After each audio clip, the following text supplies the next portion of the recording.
समझ में आया? अब ऐसे कह सकते हैं पूरे सिलेबस का सबसे ब्रॉड चैप्टर है, सबसे वाइड है ये। बुक में जितना भी दिया है, क्योंकि इसको समझाने में टाइम लगता थोड़ा सा, अभी तक आपने पढ़ा ही नहीं है इसको, ठीक है ना? एकदम नया चैप्टर है ये। जैसे बायोटेक्नोलॉजी आपके लिए नया है, हालांकि बायोटेक्नोलॉजी छोटा है, ज्यादा उसमें है नहीं है, इसलिए जल्दी खत्म हो जाता है। ये थोड़ा टाइम लेगा, इसको ध्यान समझिएगा। इस चैप्टर में देखिए क्या क्या पढ़ना है हमको पहले डीएनए के बारे में स्ट्रक्चर पढ़नी है उसकी, ठीक है? डबल हेलिकल मॉडल दिया हुआ है। इसके बाद में डीएनए का रेप्लिकेशन पढ़ेंगे, ट्रांसक्रिप्शन क्या होता है, ट्रांसलेशन क्या है, ह्यूमन जीनोम प्रोजेक्ट दिया हुआ है, डीएनए फिंगरप्रिंटिंग है, ये सारी चीजें पढ़ेंगे, ठीक है? तो सबसे पहले स्टार्ट करना है इसमें, देखिए डीएनए की स्ट्रक्चर से स्टार्ट करना। बायोमॉलिक्यूल अभी आपने पढ़ा नहीं है, ठीक है? तो डीएनए के स्ट्रक्चर को बेसिक से थोड़ा सा पढ़िएगा, समझ में आ जाएगा।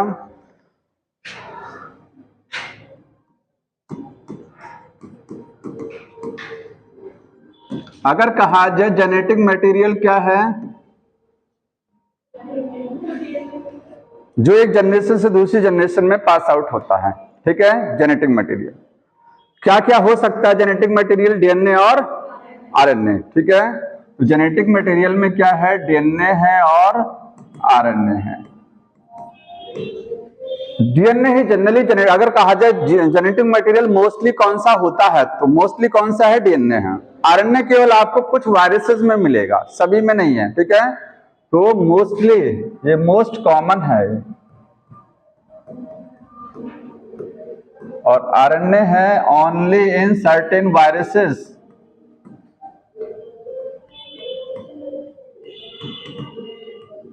अगर यहीं सम की जगह मोस्ट कर दिया जाए तो रॉन्ग हो जाएगा, ठीक है? कुछ वायरसेस में क्या होता है? आरएनए जेनेटिक मटेरियल होता है। समझ में आया? जेनेटिक मटेरियल को या डीएनए को सबसे पहले किसने देखा था? Who observed first? Frederick Miescher ने, ठीक है? तो जेनेटिक मटेरियल जो है फर्स्ट ऑब्जर्व बाय, आ जाइए,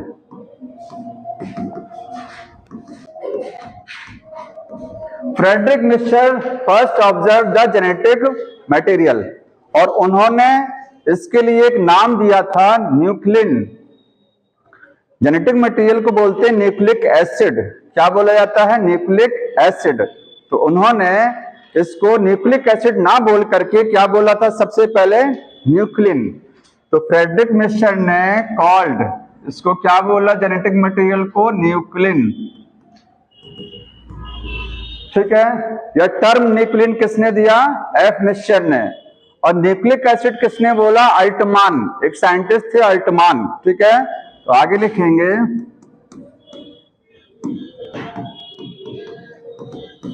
टर्म न्यूक्लिक एसिड, ठीक? अब आपके फर्स्ट पैराग्राफ में आप पढ़ेंगे, उसमें लिखा हुआ है कि आरएनए जो होता है, जिसे डीएनए को तो हमको पूरा डिटेल में पढ़ना है, लेकिन उन्होंने बताया कि आरएनए का क्या काम होता है। तो आरएनए जेनेटिक मटेरियल के तरीके से लिविंग सेल में वर्क नहीं करता है, ये वायरसेस में वर्क करेगा। अगर कहा जाए आरएनए जेनेटिक मटेरियल कहां होता है, तो बोलेंगे only in the some viruses, बाकी सब जगह क्या है? डीएनए है। आरएनए का क्या काम होता है? आरएनए के बहुत सारे काम हैं। आरएनए मैसेंजर आरएनए की तरह बिहेव करता है। टीआरएनए भी क्या है? आरएनए है। एक होता है rRNA, ribosomal RNA. RNA adapter molecule के तरीके से काम करता है। तो बहुत सारे फंक्शन स्टार्टिंग में पहले पेज पर दे दिए गए हैं।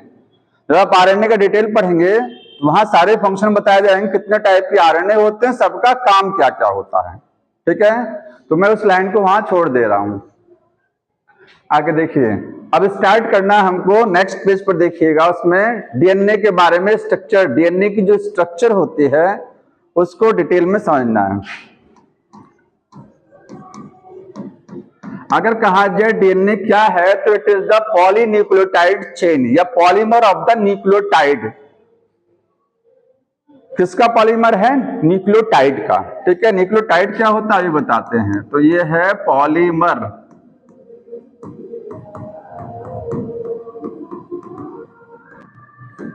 ठीक है? इसी को कह सकते हैं पॉलीन्यूक्लियोटाइड चेन। क्योंकि बहुत सारे न्यूक्लियोटाइड जब आपस में जुड़ेंगे तो क्या बनेगा, डीएनए बनेगा।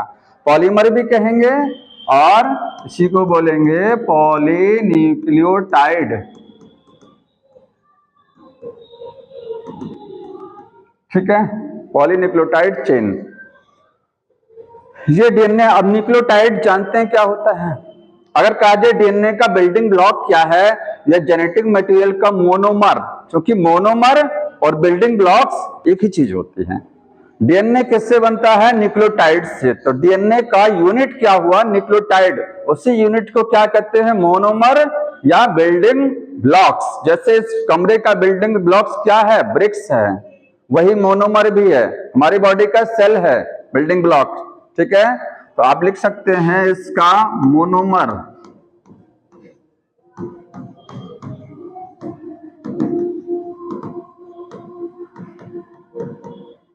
इनको बोलते हैं न्यूक्लियोटाइड्स।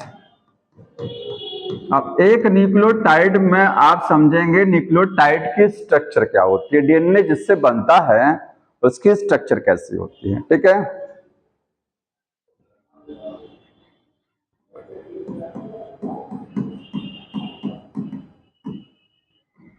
क्या क्या चीजें होंगी एक न्यूक्लियोटाइड में, आपको तीन चीज देखने को मिलेगा। एक आपको पेंटोज शुगर मिलेगा, मैं यहां लिख दे रहा हूं पार्ट इसके, पेंटोज शुगर, पेंटोज शुगर होगी। ठीक है, आपको नाइट्रोजन बेस और इसके बाद में फॉस्फेट मिलेगा। ठीक है, पेंटोज शुगर और नाइट्रोजन बेस को मिला के न्यूक्लियोसाइड बोलते हैं। दोनों को मिला के क्या बोलते हैं, न्यूक्लियोसाइड, न्यूक्लियोसाइड बोला जाता है। ठीक है, न्यूक्लियोसाइड में जब फॉस्फेट लगा रहेगा तो उसको क्या बोलेंगे, न्यूक्लियोटाइड। ठीक है, तो nucleoside plus phosphate is equal to nucleotide बोलते हैं। अब इसकी स्ट्रक्चर, पेंटोज शुगर का मतलब 5 कार्बन वाली शुगर। अब डीएनए में जो शुगर है वो डीऑक्सीराइबोज है, और आरएनए में कौन सी होती है, राइबोज शुगर। ठीक है, तो उसकी स्ट्रक्चर देखिए, ये मैं डीएनए वाला बना रहा हूं।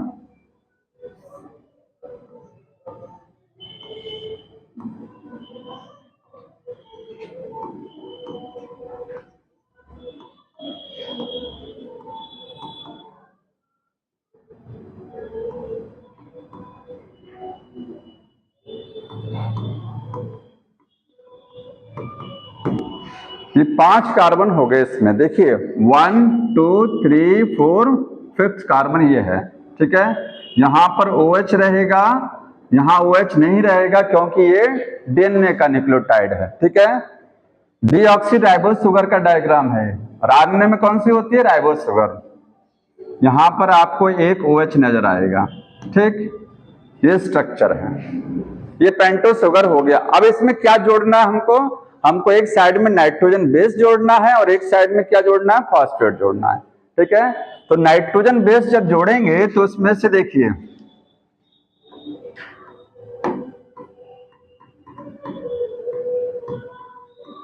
ये हमने यहां से OH हटा के क्या लगा दिया, नाइट्रोजन बेस लगा दिया। ठीक है, जो OH लगा हुआ था उसकी जगह क्या लग गया, नाइट्रोजन बेस। और यहां से ये OH हटेगा, ये रहेगा CH2, देखते रहेगा, ये है CH2, यहां पर है P double bond O minus यहाँ पर, और ये सॉरी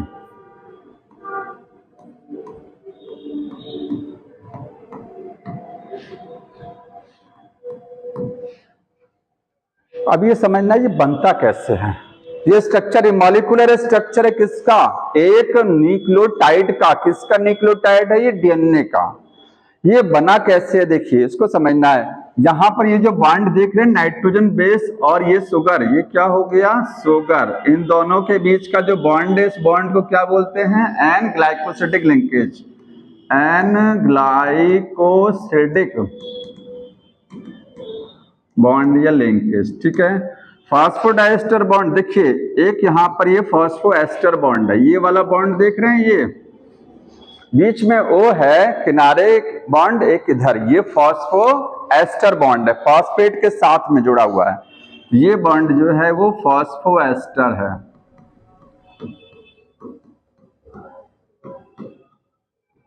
तो एक न्यूक्लियोटाइड में 3 पार्ट हो गए, ठीक है। और नाइट्रोजन बेस और जो शुगर है उसके बीच में एन ग्लाइकोसिडिक लिंकेज, और शुगर और फॉस्फेट के बीच में फॉस्फो एस्टर बॉन्ड। अच्छा ये समझना ये वाला बॉन्ड कैसे बनता है, फॉस्फो एस्टर, ठीक है। ये बॉन्ड कैसे बना, एक चीज और देखिएगा, यहां पर हम यहां पर इसको OH भी लिख सकते हैं, ध्यान दीजिएगा। मैंने O माइनस लिखा है, आयनाइज, जब ये आयोनाइज होगा यहां से H हटाएंगे तो क्या हो जाएगा, O माइनस लिखा जा सकता है। तो चाहे आप इसको क्या लिखेंगे, O माइनस, और H लगा देंगे तो क्या हो जाएगा, ये OH, H हटाएंगे तो O माइनस, कुछ भी लिख सकते हैं, समझ में आ रहा है। यहाँ पर OH लिखा जा सकता है लेकिन यहाँ नहीं लिखा जाएगा। ये डबल बॉन्ड क्या है, O है, इस पर बगल में क्या था, OH था। दरअसल में ये क्या है, ये फॉस्फेट है ना। तो फॉस्फेट का सोर्स क्या होता है, अगर कहा जाए न्यूक्लियोटाइड में जो फॉस्फेट आया है, ये फॉस्फेट कहां से आया, इसका सोर्स क्या है, तो फॉस्फोरिक एसिड H3PO4। H3PO4 देखिए, अब मैं इसको पूरा कर दूं, यहां पर मैं डायग्राम बना रहा हूं, ये देखिएगा।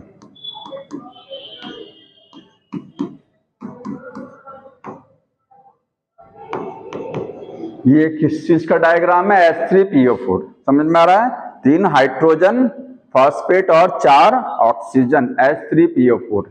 जब ये यहां जुड़ता है किसके साथ में, इस शुगर के साथ में, तो आपको ये बॉन्ड, ये समझना ये वाला बॉन्ड बना कैसे है, ठीक है। तो देखिएगा ये बॉन्ड कैसे बनेगा। बगल में क्या था, यहाँ पर स्टार्टिंग में अभी हमने CH2OH लिया था ना, तो ये मैं यहाँ प्लस कर रहा हूँ, OH बगल में दिखाया, ये कार्बन के साथ जो OH लगा था वो दिखा रहा हूँ, और ये CH2 मैंने दिखा दिया, CH2 के साथ OH लगा था, ठीक है। और ये क्या है, H3PO4 है। यहां से इस तरीके से वाटर निकलेगा, वाटर, दोनों ये OH और ये OH, मतलब इस पेंटोस शुगर का जो OH था और इस फॉस्फोरिक एसिड का OH रिएक्ट करेगा, वाटर मॉलिक्यूल रिलीज हो जाएगा, और क्या बचेगा यहाँ पर, सॉरी वाटर इस तरीके से नहीं, रुकिए 1 मिनट, OH है, अरे ये वाला, ये H2O बचेगा, O क्या बचेगा, O, ये H यहां से जाएगा, यहां से OH जाएगा, बचेगा यहाँ पर O। तो वही आपको दिखाया गया ये O, ठीक है। ये फॉस्फो एस्टर है, समझ में आ रहा है। एक होता है फॉस्फो डाइएस्टर, वो डाइएस्टर अब बनेगा नीचे, जब यहां बनाएंगे तब डाइएस्टर बनेगा, ठीक। तो एक चीज नोट कर लीजिएगा यहाँ पर कि जो फॉस्फो एस्टर बॉन्ड होता है, फॉस्फो एस्टर, वो किसके बीच में होता है, between sugar and phosphate, sugar और फॉस्फेट के बीच में, ठीक है। ये शुगर आपका हो गया, ये क्या हो गया, फॉस्फेट, इसके बीच में बनेगा फॉस्फो एस्टर। और कैसे बनेगा, बाई डिहाइड्रेशन। डिहाइड्रेशन का मतलब समझे ना, वाटर का रिमूवल, वाटर रिमूव हो जाएगा और ये बॉन्ड बन जाएगा, ठीक। तो ये स्ट्रक्चर किसकी होगी, एक न्यूक्लियोटाइड की हो गई, ठीक है। अब बुक में एक पैराग्राफ लिखा हुआ है, देखिए इस पहले पैराग्राफ में कुछ डाटा लिखा है, उस डाटा को आप नोट कर लीजिए, फिर आगे मैं और डिटेल समझाता हूं। यहां लिखा है, अच्छा एक चीज आप जानते हैं कि अगर मैं बोलूं बेस पेयर और बेस, इसमें डिफरेंस है। जो नाइट्रोजन बेस अभी आप देख रहे थे ना, इसमें क्या लगा हुआ था बगल में, नाइट्रोजन बेस। नाइट्रोजन बेस में एडेनिन, गुआनिन, थाइमिन, साइटोसिन, ठीक है, यूरेसिल, ये सब होते हैं। अब ये जो नाइट्रोजन बेस का जो जोड़ा होता है, A और T और G और C, इतना जानते हैं सब लोग ना, ये क्या है, बेस पेयर है, ठीक है। एडेनिन थाइमिन जब पेयर करेगा तो इसको एक बेस पेयर बोलेंगे, गुआनिन साइटोसिन का एक क्या है, एक बेस पेयर है, ठीक। और बेस क्या होते हैं, एक बेस पेयर में कितना पेयर है, एक बेस पेयर में आपको 2 बेस मिलेंगे, कितने मिलेंगे, 2। अरे भाई देखिए, एडेनिन और थाइमिन ये क्या पूरा एक पेयर है, इसमें कितने बेस हैं, 2। तो बेस पेयर अलग चीज है और बेस क्या होता है, अलग, इतना ध्यान रखना है, ठीक है। अब जो डाटा लिखा हुआ है इसमें देखिए, उस डाटा को थोड़ा सा नोट कर लीजिए। पहली चीज लिखी हुई है कि जो लेंथ होती है, लेंथ,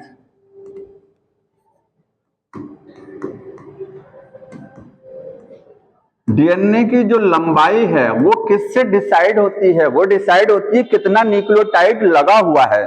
जैसे ये डीएनए की लेंथ ही है, इसमें न्यूक्लियोटाइड क्या है? कम लगे हैं, और इसमें क्या है? ज्यादा लगे हुए हैं। ठीक है, तो डीएनए की लेंथ किससे डिसाइड होती है? डिसाइड बाय नंबर ऑफ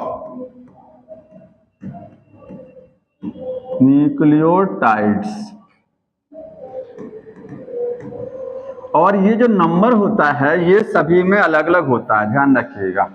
जितने ह्यूमन हैं सारे ह्यूमन में तो बराबर होगा, जितने ह्यूमन है सभी में बराबर होगा नंबर, ठीक है। लेकिन अलग अलग स्पीशीज में इसका नंबर क्या होता रहता है? वेरी करता है, ठीक है। जितने प्लांट हैं सबके डीएनए में न्यूक्लियोटाइड की संख्या क्या होगी? वेरी करेगी। तो आगे मैं लिख रहा हूं कि नंबर जो होगा, number of nucleotides is species specific. इसका मतलब समझ रहे हैं?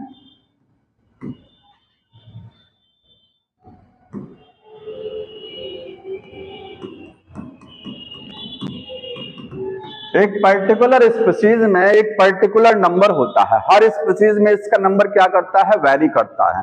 तो वही मैंने लिखा है, स्पीशीज स्पेसिफिक होता है, मतलब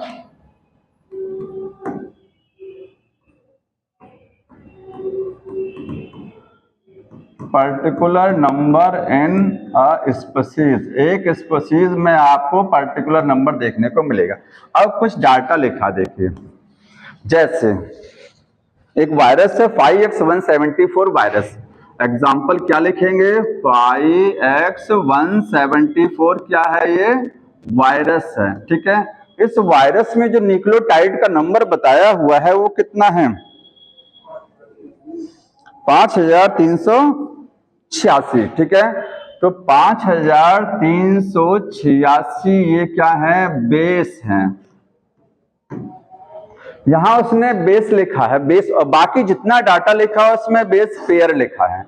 कोई बता सकता है कि इसने पेयर नहीं लिखा है? बेस और बेस पेयर में अंतर है। इस वायरस में जो न्यूक्लियोटाइड की संख्या होती है, क्योंकि एक न्यूक्लियोटाइड में आपको एक बेस मिलेगा। एक न्यूक्लियोटाइड में क्या मिलेगा? एक बेस। अभी आपको डायग्राम बनाया था, एक न्यूक्लियोटाइड के कितने बेस हैं उसमें?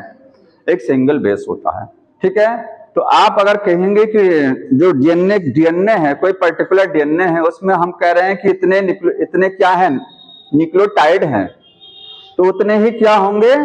बेस भी होंगे। लेकिन यहाँ बेस पेयर नहीं लिखा, आगे के डाटा में उसने पेयर लिखा है। तो कोई बताएगा इस चीज को क्या है? ये वो चीज समझ लीजिए, ये वायरस सिंगल स्ट्रैंड होता है। ये वायरस में डीएनए कैसा है? डबल स्ट्रैंड नहीं होता। अगर डीएनए डबल स्ट्रैंड होता है तो आप बोलेंगे वहां पर बेस पेयरिंग होती है। जब डीएनए सिंगल स्ट्रैंडेड है तो कोई बेस पेयरिंग नहीं होगी। इस वायरस का डीएनए कैसा होता है? Single strand. ये देखिए, तो एडेनिन के सामने गुआनिन नहीं रहेगा, ये समझ रहे हैं ना? एक सिंगल स्ट्रैंड रहता है डीएनए का। जब डीएनए डबल स्ट्रैंड रहता है तो वहां पर बेस पेयरिंग होती है। पेयरिंग समझ रहे हैं ना? कुछ तो आइडिया होगा, ठीक है। यहां पेयरिंग नहीं बन पाएगी, इसलिए उसने बेस लिखा है, इसमें पेयर नहीं लिखा है। तो आप न्यूक्लियोटाइड का पेयर नहीं बोलेंगे, आप बोलेंगे इतना न्यूक्लियोटाइड है, क्योंकि एक न्यूक्लियोटाइड में एक बेस होता है, ठीक है। तो इतने बेस हैं या इतने न्यूक्लियोटाइड हो सकते हैं। आप यहां लिख लीजिए ऑब्लिक करके, न्यूक्लियोटाइड। एक तो ये डाटा आपको लर्न करना, ब्रैकेट में लिख लीजिएगा, यहां पर क्या है? सिंगल स्ट्रैंडर्ड डीएनए होता है, ठीक है। दूसरा है लैम्डा फास्ट का लिखा होगा,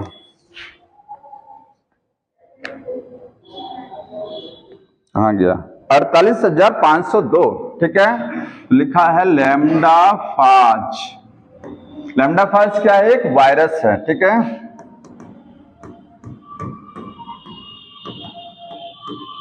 यहां इन्होंने लिखा बेस पेयर। क्या लिखा हुआ यहां इन्होंने? बेस पेयर लिखा है। मतलब ऐसे लैम्डा फाज का जो डीएनए होगा, जैसे हमारा डीएनए कैसा होता है? डबल स्टैंडर्ड, वैसे इसका भी है। तो वहां पर बेस पेयरिंग होती है। वहां पर ATGC आपको देखने को मिलेगा, ठीक है। AT और GC पेयर ऐसे ढेर सारे रहेंगे। तो इतना बेस पेयर होते हैं। अगर कहा जाए कितना बेस है, तो अगर मैं कहूं इसमें बेस बताइए तो कितने बेस होंगे?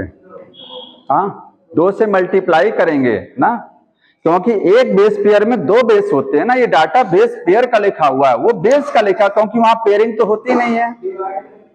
अरे डिवाइड नहीं करेंगे, मल्टीप्लाई किया जाएगा, क्योंकि ये पेयर की संख्या, जैसे एक पेयर ये है, हाँ बताइए, दूसरा ये है।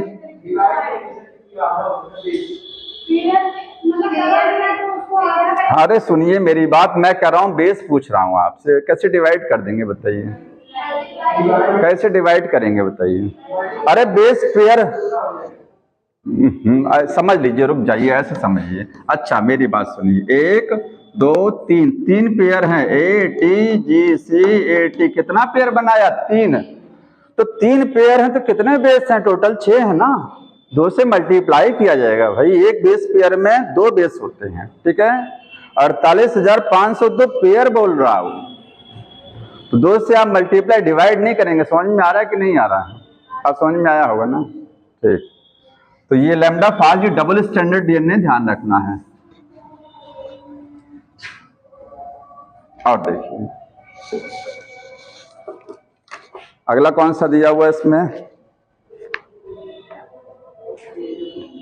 ई कोलाई का लिखा हुआ ना, 4.6 इंटू 10 पावर कितना है ये? 6। ई कोलाई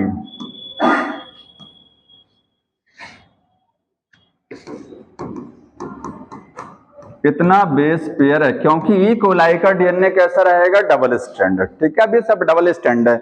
ह्यूमन का आगे लिखा हुआ है, तो ह्यूमन में देखिए, अगर कहें ह्यूमन का जो DNA है, ठीक है, उसमें आपको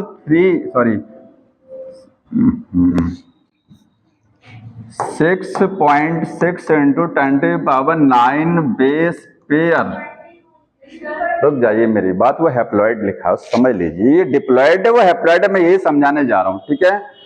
आगे उसने लिखा है 3.3 इंटू 10⁹ बेस पेयर। ये डाटा अलग है, ये डाटा अलग है। ये चूंकि आपकी देखिए, जो हमारी सेल होती है, हमारी सेल में कितना क्रोमोसोम? 46, 23 जोड़ा होता है। तो डिप्लॉइड कंडीशन होती है ना कि हैप्लॉइड होती है? डिप्लॉइड होती है ना।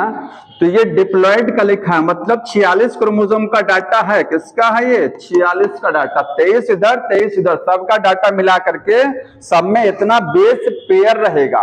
अगर आप कहेंगे कितना बेस है, तो इसमें 2 से मल्टीप्लाई भी किया जाएगा। ध्यान रखिएगा, ऐसे छोटा छोटा सवाल आ जाता है कि ह्यूमन में कितना बेस होते हैं, तो आप तो पेयर रटे हुए हैं।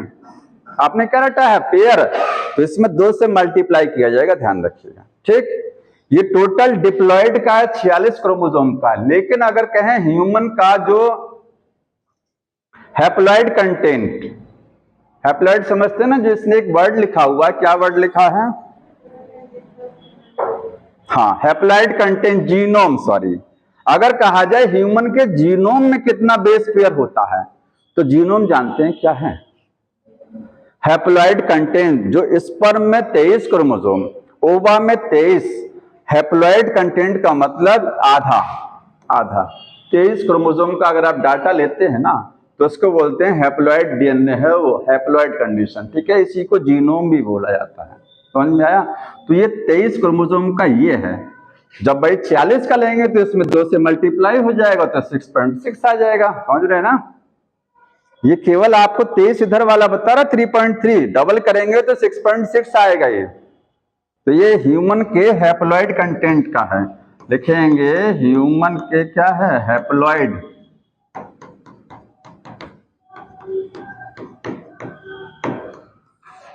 तो ध्यान रखिएगा, ये वो हैप्लॉइड था, और वो क्या है? ये टोटल है, ये टोटल डिप्लॉइड का है। ये केवल एक सेल की बात हो रही है। ह्यूमन में करोड़ों सेल हैं, एक सेल में इतना बेस पेयर होते हैं। अच्छा बताइए, न्यूक्लियोटाइड कितना होगा?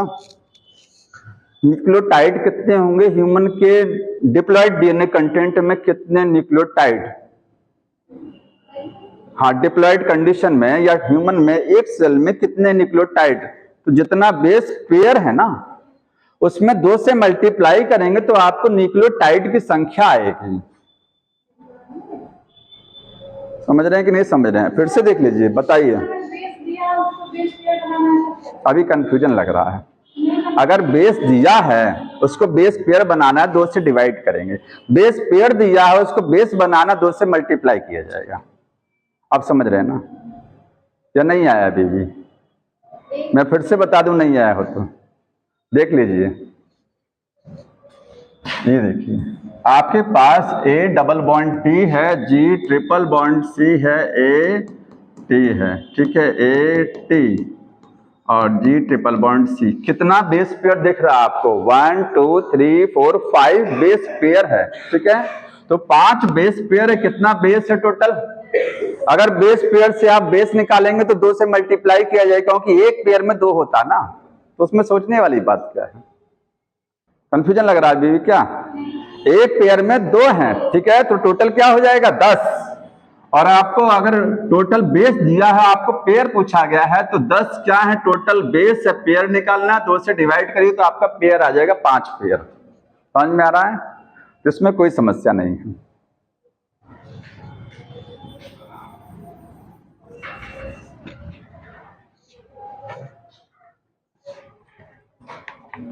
तो ये तो हो गया। हाँ, मैं पूछ रहा था कि ह्यूमन के डीएनए में टोटल कितने न्यूक्लियोटाइड? ह्यूमन के डिप्लॉइड कंटेंट में, आप हैप्लॉइड मत बताइए, डिप्लॉइड में कितना न्यूक्लियोटाइड होगा बताइए। 6.6 10⁹ में 2 से मल्टी न्यूक्लियोटाइड पूछा ना, वो बेस पेयर का डाटा है। बेस पेयर, जितना बेस पेयर, ठीक है, जितना बेस पेयर है उतना ही न्यूक्लियोटाइड भी होता है, ध्यान रखिएगा। सॉरी, उसमें 1 मिनट, 6 पॉइंट, रुक जाइए, 10⁹ ये क्या था? बेस पेयर है। तो बेस पेयर में 2 बेस होंगे। कितने होंगे? 2, ठीक है। तो इसमें आप पहले निकालेंगे बेस कितना, जितना बेस रहता है उतना ही न्यूक्लियोटाइड भी रहता है।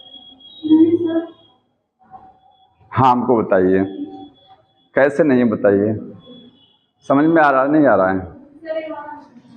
1 मिनट सुन लीजिए। इतना बेस पेयर मैं कह रहा हूं कि ह्यूमन के डीएनए में टोटल इतने बेस पेयर है। डीएनए ऐसे देख लीजिए, एकदम सिंपल है, ये डीएनए है ना, ये एक बेस पेयर 2 3 4 ATGC ये इस तरीके से पेयर, एक पेयर, ये दूसरा, ये तीसरा, ये ऐसे पेयर हम पूछ रहे हैं कितने न्यूक्लियोटाइड रहेंगे। तो एक पेयर में आप ये बताइए कितना न्यूक्लियोटाइड रहता है? एक बेस पेयर में, एक बेस पेयर अगर है तो कितने न्यूक्लियोटाइड होंगे? 2 होंगे कि नहीं होंगे? अरे एक पेयर न्यूक्लियोटाइड के साथ में ही तो एक पेयर होता है। अगर मैं जो डायग्राम बनाया था अभी, मैंने ये डायग्राम बनाया, ये एक न्यूक्लियोटाइड का था ना, तो एक न्यूक्लियोटाइड में कितना बेस? सिंगल ही तो होता है। तो अगर हम कह रहे हैं कि इसमें बेस निकालने के लिए आप 2 से मल्टीप्लाई करेंगे तो बेस आ जाएगा, जितना बेस आएगा उतने ही तो न्यूक्लियोटाइड आएंगे। ये सारी चीजें बड़ा कंफ्यूजिंग है। पूछेगा न्यूक्लियोटाइड पेयर कितने हैं? ह्यूमन के डीएनए में न्यूक्लियोटाइड के पेयर की संख्या बताइए। पेयर, जितने बेस पेयर उतने न्यूक्लियोटाइड के पेयर, लेकिन न्यूक्लियोटाइड निकालने के लिए 2 से मल्टीप्लाई किया जाएगा, ठीक है। मतलब आप ऐसे समझिए, जितना बेस होता है उतना ही न्यूक्लियोटाइड भी रहता है, जितना बेस पेयर रहता है उतने न्यूक्लियोटाइड के पेयर भी रहते हैं, ठीक है। कोई दिक्कत नहीं है ना? समझ में आ रहा है? क्योंकि एक न्यूक्लियोटाइड के साथ में एक बेस रहता है, ठीक। आ गया समझ में? कि और बताएं इसमें? बताइए, आ रहा ना ये? हाँ, सिर क्यों पकड़ा है तुमने? बताइए।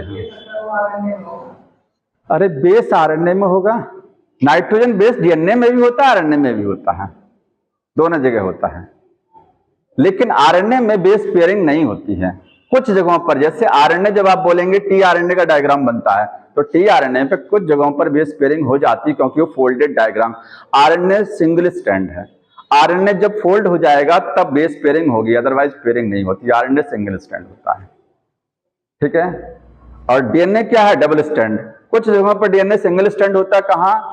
एक वायरस जो आपको बताया था 5X174, इसमें डीएनए कैसा? Single strand. और आरएनए कैसा होता है? Single strand. RNA double strand कहां होता है बताइए? रियो वायरस में आरएनए डबल स्ट्रैंड नोट कर लीजिएगा, एक्सेप्शन में है।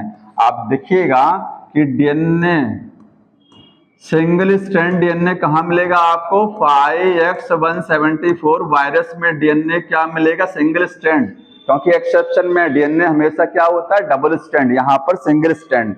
ऐसे आरएनए जो होता है वो जनरली कैसा होता है? सिंगल स्ट्रैंड, लेकिन आरएनए डबल स्ट्रैंड कहां मिलेगा? रियो वायरस। हाँ, रियो वायरस में। रेट्रो नहीं है, रेट्रो अलग चीज है। रेट्रो वायरस में आरएनए सिंगल स्ट्रैंड होता है, वो आरएनए कंटेनिंग वायरस वो भी है, लेकिन ये है रियो वायरस। ये सब दोनों क्या एक्सेप्शन में है, समझ में आ रहा है? तो हमने आपको बताया डीएनए को पॉलीन्यूक्लियोटाइड चेन बोलते हैं। एक न्यूक्लियोटाइड में 3 चीजें होती हैं, पेंटोज शुगर, नाइट्रोजन बेस और फॉस्फेट। जो फॉस्फेट आता है वो कहां से आता है? फॉस्फोरिक एसिड से आता है, ठीक है। अब देखिए इसके बाद, अब हमको समझना है कि पॉलीन्यूक्लियोटाइड चेन बनती कैसे है। अगर मैं कहूं, देखिए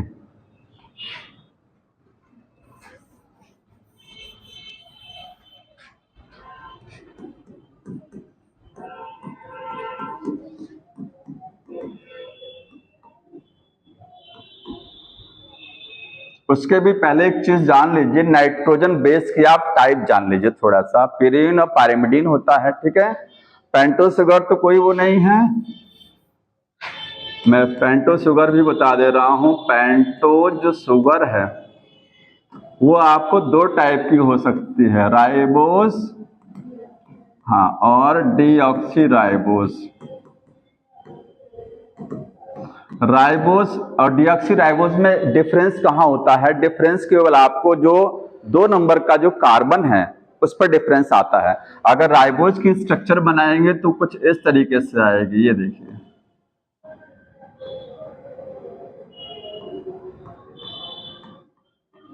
ये CH2OH हो गया, यहां पर OH, यहां पर OH, ठीक है, और यहां पर भी क्या है? OH है। कितने कार्बन हैं? 1 2 3 4 और ये 5 कार्बन ऊपर गया, 5 कार्बन की शुगर है, ठीक है। राइबोस में 2 नंबर कार्बन पर OH रहता है, लेकिन डीऑक्सी राइबोस में ये नहीं रहेगा। तो इसमें आप मैं लिख दे रहा हूं कि 2' एंड OH क्या है? एब्सेंट है। बस मैंने डायग्राम नहीं बनाया।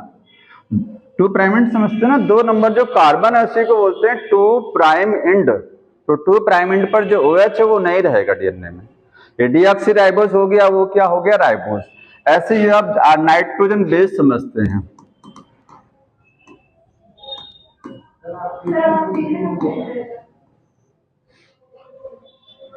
अरे पढ़ लीजिए, OH नहीं रहता, आप खोल के देखिए बुक। बोलते हैं ऑक्सीजन नहीं रहता है, वो ऑक्सीजन, अच्छा जब OH जाएगा तो उसके साथ O जाएगा कि नहीं जाएगा, हमको ये बताइए। जो आप कहते हैं ना डीऑक्सी राइबोस शुगर है, तो डीऑक्सी इसलिए बोलते हैं क्योंकि ये जो O लगा हुआ है, ये जो OH पूरा हटेगा, OH नहीं रहता है, तो इसलिए इसको डीऑक्सी बोल दिया जाता है, ठीक है। वो OH हटता है, आप O नहीं हटाएंगे। आप डायग्राम को देखिए ढंग से फिर जाकर के, समझ में आ रहा है?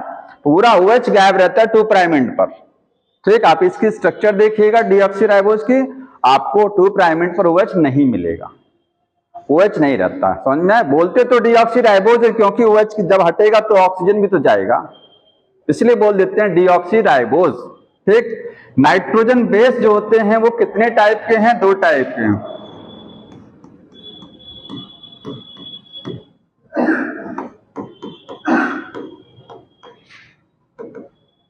इस चैप्टर में आपको बहुत सारी चीजें, माइन्यूट चीजें मिलेंगे समझने वाली, ठीक है। प्यूरिन्स और पायरिमिडिन 2 कैटेगरी में, जो 5 टाइप के नाइट्रो, अगर कहा जाए नाइट्रोजन बेस कितने तरीके के होते हैं तो बोलेंगे 5 तरीके के, ठीक है। तो एडेनिन, गुआनिन, थाइमिन, साइटोसिन और यूरेसिल होता है, समझ में आया? इनको 2 कैटेगरी में डिवाइड किया गया, प्यूरिन्स और पायरिमिडिन्स। जो प्यूरिन्स होते हैं ये कंटेन, इनमें आपको 2 रिंग्स मिलेगा। कैसी रिंग? आप जब स्ट्रक्चर देखेंगे प्यूरिन का, प्यूरिन होता कौन सा है? एडेनिन और ग्वानिन क्या है, प्यूरिन्स है। नाइट्रोजन बेस को नाइट्रोजन बेस इसलिए बोलते हैं क्योंकि इनके अंदर नाइट्रोजन देखने को मिलती है। क्या मिलता है, नाइट्रोजन। हालांकि इनकी स्ट्रक्चर जानना जरूरी नहीं है, ठीक है, लेकिन आप रफली आपको आइडिया होना चाहिए कि किस नंबर पर कौन सा नाइट्रोजन होता है। तो प्यूरिन्स कौन कौन से हैं, एडेनिन और ग्वानिन, और पायरिमिडिन्स होते हैं थाइमिन और साइटोसिन। आरएनए में थाइमिन के प्लेस पर क्या मिलता है, यूरेसिल, ठीक है, तो थाइमिन में ऑब्लिक करके यूरेसिल लिख रहा हूं, साइटोसिन, ये पायरिमिडिन्स हो गया। दोनों में क्या अंतर होता है, प्यूरिन्स में आपको 2 रिंग्स देखने को मिलती हैं, ठीक है। अगर मैं डायग्राम बनाऊं एक प्यूरिन का तो ऐसा बनता है, ये देखिए,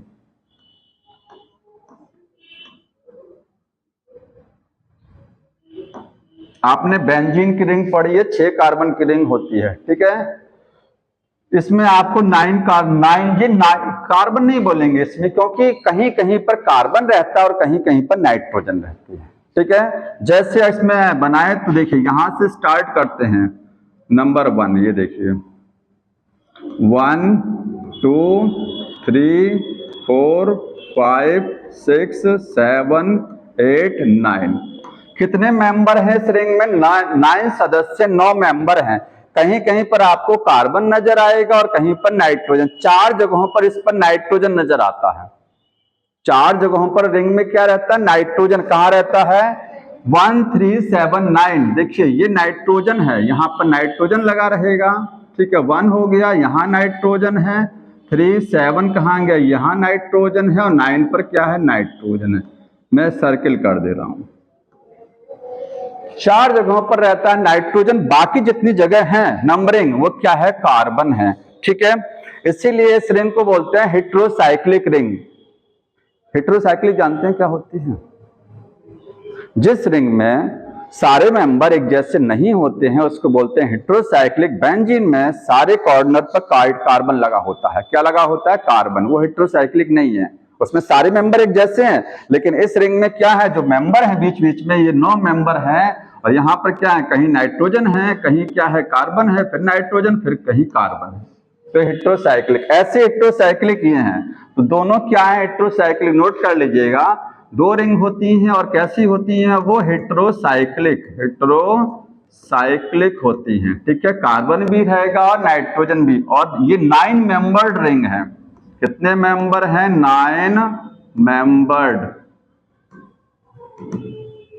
और आगे लिखिएगा 1 3 7 9 पर क्या होता है, नाइट्रोजन देखने को मिलता है। इतना ध्यान होना चाहिए। आपको रिंग का डायग्राम नहीं पता कोई बात नहीं, लेकिन नाइट्रोजन पता होना चाहिए, नाइट्रोजन कहां कहां है, ठीक है। 1 3 7 9 ये हो गया प्यूरिन का। पायरिमिडिन्स में क्या होता है, सिंगल रिंग होती है, 6 मेंबर होते हैं, ठीक है। उसका डायग्राम अभी बना रहे हैं, तो यहां लिखेंगे सिंगल। आपको एक हेट्रोसाइक्लिक, ये भी हेट्रोसाइक्लिक होगा। कैसा होगा, हेट्रोसाइक्लिक, ये भी रहेगी, ठीक है। आपको 6 मेंबर मिलेंगे, 6 मेंबर्ड। और 1 और 3 पर क्या मिलेगा देखने को, नाइट्रोजन मिलेगा। 1 और 3 कार्बन पर, 1 और 3 पोजीशन पर आपको नाइट्रोजन देखने को मिलेगा। इसका डायग्राम देखिए, इस तरीके से बनता है, ठीक है। हाँ ये बात अलग है, कहीं कहीं पर आपको ऐसे ऑक्सीजन भी मिलेगा, ऐसे डबल बॉन्ड लगा रहेगा, तो आपको स्ट्रक्चर नहीं रटना है, ठीक है। आप स्ट्रक्चर देख लीजिएगा, उसको रटना ही नहीं, कोई मतलब नहीं है उसको। यहां से देखिए 1 2 3 4 5 6, कितने मेंबर हो गए, 6। 1 पर नाइट्रोजन रहेगा और किस पर रहेगा, 3 पर नाइट्रोजन रहेगा। 1 और 3 ये ध्यान रखना किस किस पर नाइट्रोजन रहता है। तो ये प्यूरिन हो गया 2 मेंबर, सॉरी 2 रिंग्स वाला, और सिंगल रिंग वाला कौन सा हो गया, पायरिमिडिन्स, ठीक है। तो ये हो गया आपका नाइट्रोजन बेस। अब नाइट्रोजन बेस में देखिए जो आपका थाइमीन है, ठीक है, और यहाँ क्या है, यूरेसिल। डीएनए में क्या होता है, थाइमीन, और आरएनए में होता है यूरेसिल। थाइमीन को हम लोग बोलते हैं 5 मिथाइल यूरेसिल। बुक में लिखा हुआ है कि थाइमीन का दूसरा नाम क्या है, 5 मिथाइल यूरेसिल। मतलब यूरेसिल का जब आप डायग्राम बनाएंगे उसमें 5 नंबर कार्बन पर अगर मिथाइल लगा देंगे तो क्या बन जाएगा, वो थायमीन बन जाएगा। तो यूरेसिल में 5वीं पोजीशन पर मिथाइल ग्रुप लगाने पर थायमीन बन जाएगा, इसलिए यूरेसिल को, थायमीन को क्या बोलते हैं, 5 मिथाइल यूरेसिल। ठीक है, तो नोट कर लीजिएगा, जो थायमीन है वो है 5 मिथाइल यूरेसिल। ठीक है, अब बुक ने एक लाइन बड़ा कंफ्यूजन लिखा है, उसने लिखा है, देखिए अगर कहा जाए कि डीएनए और आरएनए में कौन सा कॉमन होता है, बताइए कौन सी बेस कॉमन है डीएनए आरएनए में। ये तो बुक में लिखा, ये तो आप पढ़ के बता रहे हैं, लेकिन साइटोसिन नहीं है, एडेनिन, ग्वानिन और साइटोसिन, और सॉरी एडेनिन हो गया, ग्वानिन हो गया। ठीक है, थायमीन के प्लेस पर यूरेसिल है, इसको आप हटा देंगे, ये हटाइएगा, ये कॉमन नहीं है। 1 2 3, ये 3 चीज कॉमन है, एडेनिन, गुआनिन और साइटोसिन, ये तीनों चीजें डीएनए में भी मिलती हैं और आरएनए में भी मिलती हैं।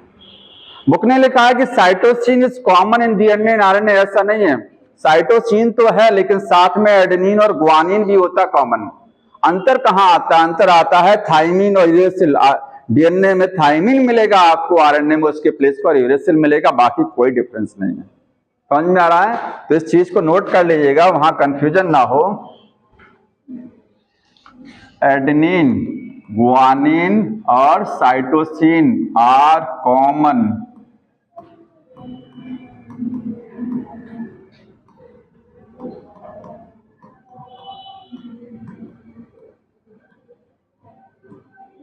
अच्छा, अब मैं उसका एक्सप्लेनेशन बता देता हूं जो बुक ने लिखा है। उसने साइटोसिन, उसमें थोड़ा सा एरर ये हुआ है, जैसे एनसीईआरटी 100% राइट नहीं है। आपको एक चीज, पिछले चैप्टर में मैं बताऊंगा जेनेटिक्स वाले में उसने एक वर्ड गलत लिखा हुआ है। ठीक है, इसलिए एनसीईआरटी रिवाइज होती है, कि जो मिस्टेक छूट जाती है उसको करेक्ट किया जाता है। जो साइटोसिन लिखा है उसको लिखना चाहिए था कि कौन सा पायरिमिडीन जो होता है, पायरिमिडीन वो कॉमन होता है। Which pyrimidine is common in both DNA and RNA, तो वो है साइटोसिन, क्योंकि पायरिमिडीन कौन कौन से होते हैं, थायमीन, एडेनिन, गुआनिन क्या हो गया, प्यूरिन, और थायमीन और साइटोसिन, थायमीन के प्लेस पर यूरेसिल, ये क्या है दोनों, ये है पायरिमिडीन। तो अब बताइए पायरिमिडीन कौन सा कॉमन होता है, तो कहेंगे साइटोसिन एक पायरिमिडीन है जो दोनों में देखने को मिलेगा। तो साइटोसिन जो वो पायरिमिडीन्स करके पूछा जाता है। ठीक है, तो उसमें पायरिमिडीन लिखना चाहिए था हमको, बाकी कॉमन तो ये तीनों चीजें, आप इसको लिख लीजिएगा, साइटोसिन, साइटोसिन, पायरिमिडीन। अगर कहा जाए कौन सा पायरिमिडीन कॉमन है, ठीक है, वो क्या है, कॉमन है। डीएनए और आरएनए में दोनों में ये चीजें कॉमन है। और कौन सा प्यूरिन कॉमन होता है डीएनए आरएनए में, कौन सा प्यूरिन कॉमन है, तो एडेनिन और गुआनिन, ये 2 प्यूरिन है जो दोनों में कॉमन है। साइटोसिन एक पायरिमिडीन है जो दोनों में कॉमन है। ठीक है, और टोटल कॉमन कितने हैं, 3 होते हैं टोटल। समझ में आ रहा है। ये एक पॉलीन्यूक्लियोटाइड चेन बनती कैसे है, देखिए एक चेन आपको बना के दिखाया गया है, नाइट्रोजन बेस में इतना ही है। ठीक है, बाकी जो बेस पेयरिंग रूल है 4 गाफ का, कितना परसेंट में एडेनिन है तो कितना थायमीन है, उसको 4 गाफ रूल में समझ लीजिएगा। कैसे पॉलीन्यूक्लियोटाइड चेन बनती है, तो आगे लिखेंगे स्ट्रक्चर, बताइए। हाँ, यूरेसिल डीएनए में नहीं होता है, थायमीन, हाँ बिल्कुल, थायमीन के प्लेस पर आरएनए में यूरेसिल है और डीएनए में उसके प्लेस पर थायमीन होता है। अरे बता तो रहे आरएनए में यूरेसिल होता है। और कोई समस्या? Structure of polynucleotide, polynucleotide chain. एक पॉलीन्यूक्लियोटाइड का मतलब समझ रहे हैं अब ना, हमने कहा डीएनए एक धागा है पूरा, वो धागा एक रस्सी की तरीके से होता है, उस रस्सी में 2 धागे लिपटे होते हैं। डीएनए में कितने स्ट्रैंड होते हैं, 2 स्ट्रैंड डीएनए में, इस तरीके से। अच्छा, एक चीज आप जानते हैं, जैसे हमारे अंदर टोटल कितने क्रोमोसोम है, 46, ये 23 इधर और 23 इधर। एक क्रोमोसोम जो आप देख रहे हैं ना, ये क्रोमोसोम किससे बना है, डीएनए से बना है। हर क्रोमोसोम किससे बना है? डीएनए के कंडेंसेशन से बना हुआ है। ठीक है, तो कहा जाए कितने डीएनए के मॉलिक्यूल हैं? तो 46 डीएनए के मॉलिक्यूल भी रहते हैं, क्योंकि एक क्रोमोसोम में एक डीएनए रहता है। ठीक है, तो स्ट्रक्चर एक डीएनए कैसे बनता है उसको देखिए। अगला पेज ले लेता हूं इस तरीके से।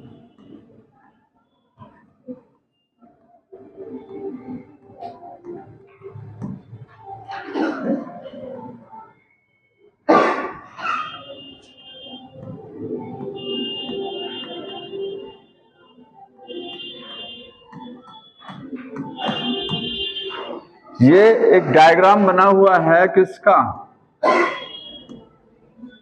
एक न्यूक्लियोटाइड का स्ट्रक्चर है। ठीक है, मैंने यहां पर एडेनिन लगाया है, एडेनिन लगा दिया है। ठीक है, कुछ भी हो सकता है, एडेनिन गुआनिन, केवल यूरेसिल नहीं रहेगा, इतना ध्यान रखना आपको, बाकी चारों रहेंगे कुछ भी। ठीक है, अब इसमें दूसरा न्यूक्लियोटाइड आपको जोड़ना है, क्योंकि चेन तब बनती है जब एक न्यूक्लियोटाइड है, दूसरा जोड़ेगा तीसरा। डीएनए में 2 स्ट्रैंड होते हैं, हमको समझना है एक स्ट्रैंड की स्ट्रक्चर कैसी होती है पहले।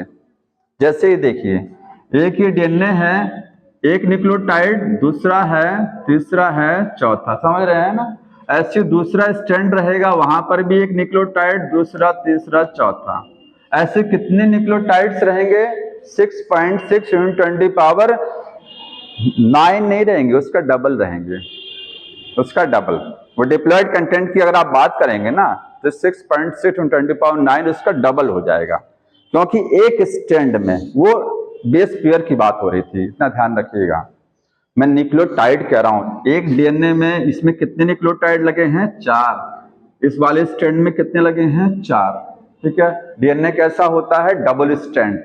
तो डबल स्ट्रैंड डीएनए में हम जो बनाने जा रहे हैं वो डीएनए का सिंगल स्ट्रैंड बना रहे हैं, अभी सामने उसको आप डबल समझ लेंगे। समझ में आ रहा है? तो एक न्यूक्लियोटाइड है, दूसरा जो जुड़ेगा वो कैसे जुड़ेगा? ये देखिए इस तरीके से। अब आगे मैं गुआनिन लगा दूं, कोई दिक्कत नहीं, कुछ भी लगा हो सकता है यहां पर। अच्छा, OH जो फ्री होता है, ये 3 नंबर कार्बन पर OH एक फ्री है। ठीक है, और यहां पर ये CH2 हो गया, इस पर क्या था? OH लगा रहेगा ना? ठीक है, और OH हटा करके मैं सीधे ऐसी डायग्राम लेके आ रहा हूं, ये देखिए इसको, और ये हो गया P और डबल बॉन्ड O, इसके बाद O, ठीक है, माइनस, और इसको मैं OH लिख सकता हूं नहीं? बताइए, ये तो OH लिखा जा सकता ना, जहां जहां O माइनस है उसको हम OH लिख सकते हैं, क्योंकि PO4 जो लिखने का तरीका होता है वो इस तरीके का होता है। देखिए PO4, ये देखिए डबल बॉन्ड O, यहाँ OH, यहाँ OH, और ये H3PO4। ठीक है, H3PO4 का स्ट्रक्चर आप ऐसे भी लिख सकते हैं इसको, ये H हटा सकते हैं, ये यहाँ पर हटाएंगे तो नेगेटिव चला जाएगा ये। ठीक है, ऐसे भी लिखा जा सकता है, समझ रहे हैं ना? और किसी एक को भी हटाया जा सकता है, आप एक हटा करके यहाँ H लगा देंगे, इसको हटा करके H लगा देंगे, जब नेगेटिव हटेगा तो H लगा, मैंने यहाँ H लगा दिया, देखिए लगा दिया ना, क्योंकि हमको बॉन्ड बनाना है। एक न्यूक्लियोटाइड दूसरा जैसे 2 ब्रिक्स को जब जोड़ा जाता है तो बीच में सीमेंट लगाते हैं, तो एक न्यूक्लियोटाइड और दूसरे को जब जुड़ेगा तो बीच में एक फॉस्फोडाइएस्टर बॉन्ड बनेगा। वो बॉन्ड कैसे बनता है? उसके लिए OH दिखाना पड़ेगा ना, तभी तो बनेगा। जब तक OH नहीं दिखाएंगे तब तक बॉन्ड कैसे बनेगा? ठीक है, यहां पर मैंने OH नहीं दिखाया, OH यहां पर आप अंडरस्टूड समझिए, OH है ये। ठीक है, दोनों तरीके लिखने के। तो ये OH देखिए, इस न्यूक्लियोटाइड में ये OH 3' एंड पर फ्री है, इस वाले न्यूक्लियोटाइड में ये OH है, किसके साथ में है? PO4 के साथ में। ये वाला OH और इसका H आपस में वाटर मॉलिक्यूल रिलीज कर देगा, इसका OH और यहां से H मिलेगा, और क्या हो जाएगा? वाटर का मॉलिक्यूल बनेगा, जैसे वहां बना था। याद आ रहा है? CH2 के साथ क्या था? OH था। आप फिर से देखिए, इसके साथ क्या था? OH, यही तो था ना। और यहाँ P के साथ क्या लगा हुआ था? OH था। दोनों, ये OH और ये H दोनों मिले थे, वाटर रिलीज हुआ था और ऑक्सीजन बीच में आ गया था, इधर इधर क्या बन गया? बॉन्ड। ये फॉस्फोएस्टर बॉन्ड बना था, ठीक है। यहां पर भी एक बनेगा बॉन्ड इस तरीके से, देखिए तो ये OH और इसका H मैं हटा दे रहा हूं डायरेक्ट अब, और देखिए हटाने के बाद में ये स्ट्रक्चर को छा जाएगी, सही है ना। OH हटा, ऑक्सीजन आया, इसका OH हटा, वाटर मॉलिक्यूल रिलीज हो गया, ठीक। ये जो बॉन्ड है ये फॉस्फोएस्टर है, क्योंकि एस्टर बॉन्ड के साथ फॉस्फेट लगा है, फॉस्फोएस्टर, एक फॉस्फोएस्टर ये था। अब यहां बताइए इन दोनों के बीच में कितने फॉस्फोएस्टर बॉन्ड हैं, कितने, 2 एस्टर हैं, एक एस्टर ये है और एक एस्टर ये है, इसीलिए 2 न्यूक्लियोटाइड के बीच में यहां से लेकर के और यहां तक जो 5 नंबर कार्बन है, यहां से यहां तक के बीच में ये पूरा आपको बॉन्डिंग नजर आ रही है, ये बॉन्डिंग है फॉस्फोडाइएस्टर है। 2 एस्टर बॉन्ड हैं फॉस्फेट के साथ में, बीच में फॉस्फेट है, एक एस्टर इधर और एक एस्टर इधर, फॉस्फोडाइएस्टर बोलते हैं। ध्यान रखना, अगर कहा जाए फॉस्फोडाइएस्टर कहां होता है तो 2 न्यूक्लियोटाइड के बीच में होता है। फॉस्फोएस्टर कहां होता है, फॉस्फोएस्टर एक पेंटोस शुगर के साथ में जो फॉस्फेट लगा होता है उनके बीच का बॉन्ड है, ये समझ में आ रहा है। तो डिहाइड्रेशन से दोनों बॉन्ड बनते हैं। अब यहां कुछ चीजें नोट कर लीजिए। अब बताइए तीसरा जब न्यूक्लियोटाइड लगेगा तो कहां लगेगा, सेम ऐसी एक आएगा, यहां आएगा ना सेम, उसके साथ भी यही सब चीजें होंगी, वहां उसका OH रहेगा ऊपर ना 5 नंबर कार्बन पर, ये जो फॉस्फेट लगा है उस फॉस्फेट के साथ क्या रहेगा, OH रहेगा, उसका OH और इसका जो OH 3 नंबर कार्बन का फ्री है, दोनों मिलकर के फिर बॉन्ड बनाएंगे फॉस्फोएस्टर। ऐसी ये प्रक्रिया चलती रहेगी और अलग अलग न्यूक्लियोटाइड ढेर सारे इसमें जुड़ जाते हैं, ठीक है। अब ये ध्यान रखना, देखिए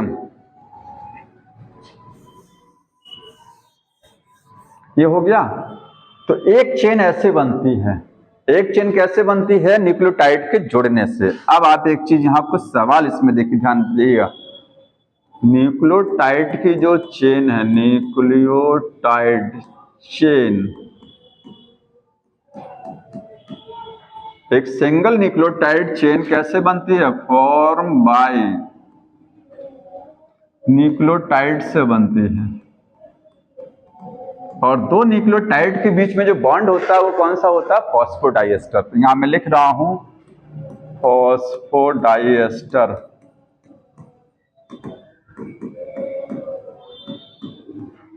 ये आपको बिटवीन 2 न्यूक्लियोटाइड,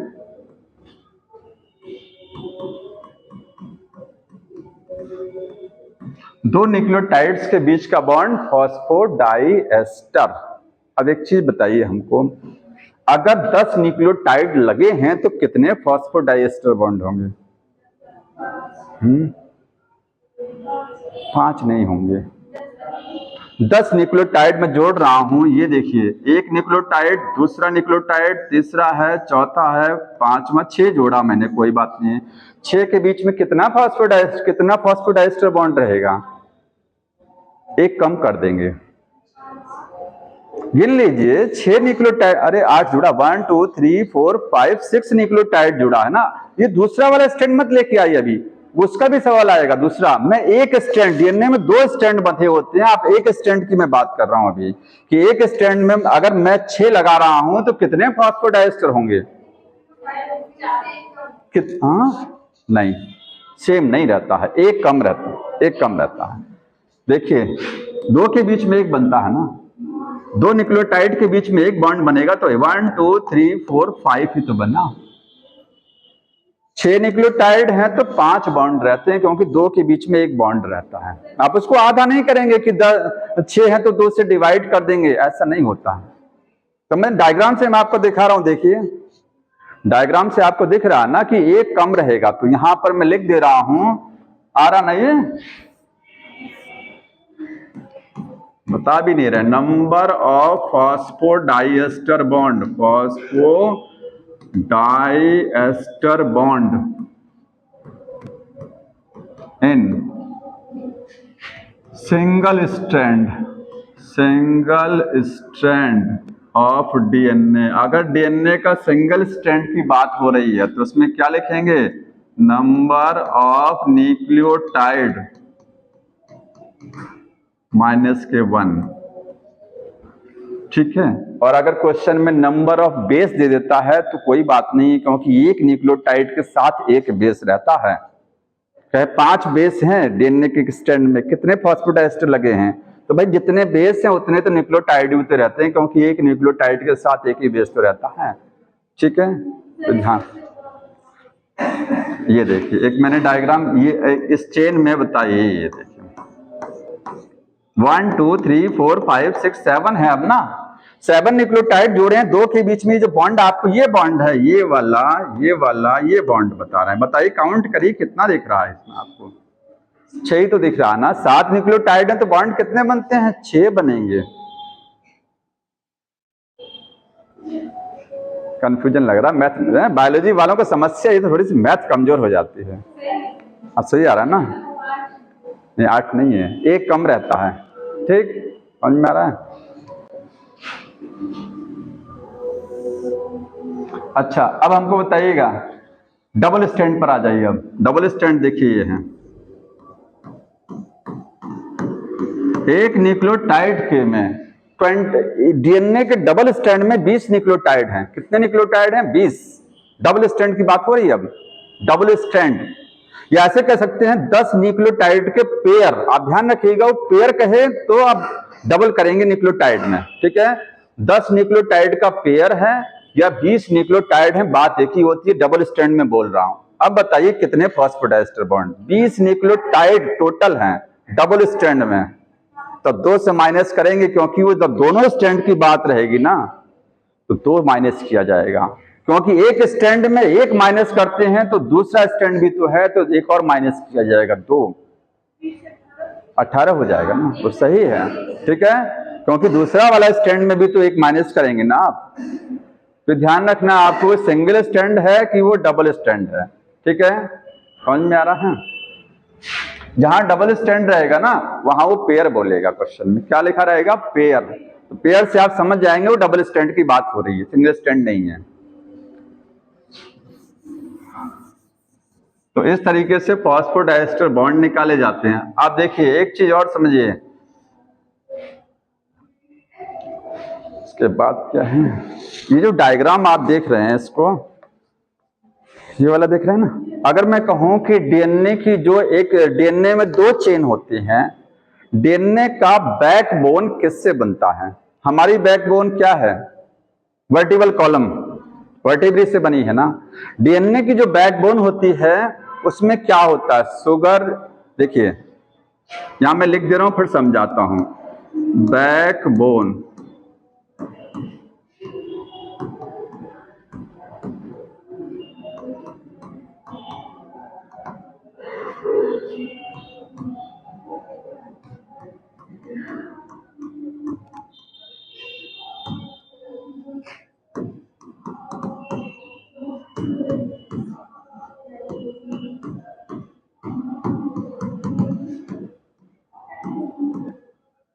ये लाइन लिखा हुआ है कि डीएनए की बैकबोन में शुगर और फॉस्फेट होते हैं, नाइट्रोजन बेस प्रोजेक्ट होते हैं। देखिए कैसे, अभी मैंने आपको जो डायग्राम बताया था कि इस तरीके से, फिर से देख लीजिए एक बार, एडेनिन है और ये क्या है, फॉस्फेट, एक न्यूक्लियोटाइड, दूसरा न्यूक्लियोटाइड कहाँ लगेगा, नीचे, इस तरीके से।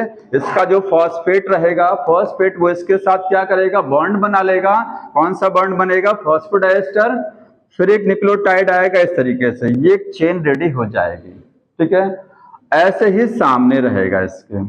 तो डीएनए की एक स्ट्रैंड में जो क्या क्या चीजें होती हैं, तो एक स्ट्रैंड में आपको फॉस्फेट मिलेगा, फिर शुगर मिलेगा, फिर फॉस्फेट मिलेगा, फिर शुगर। देख रहे हैं डायग्राम यहाँ पर, फॉस्फेट इधर, फिर इधर शुगर आया, फिर ये फॉस्फोडाइस्टर जो बॉन्ड बना उसमें फॉस्फेट है ना, फॉस्फेट फिर शुगर, फिर फॉस्फेट फिर शुगर, तो शुगर फॉस्फेट चलता रहता है। तो बैकबोन में शुगर फॉस्फेट है, और नाइट्रोजन बेस जो है वो शुगर के साथ जुड़ा हुआ है, प्रोजेक्ट है, मतलब बाहर निकले। जैसे हमारे रीढ़ की हड्डी है, ये मेरा एक्सिस है, हाथ मेरा किनारे की साइड में प्रोजेक्ट है, ठीक है, बाहर की साइड में है।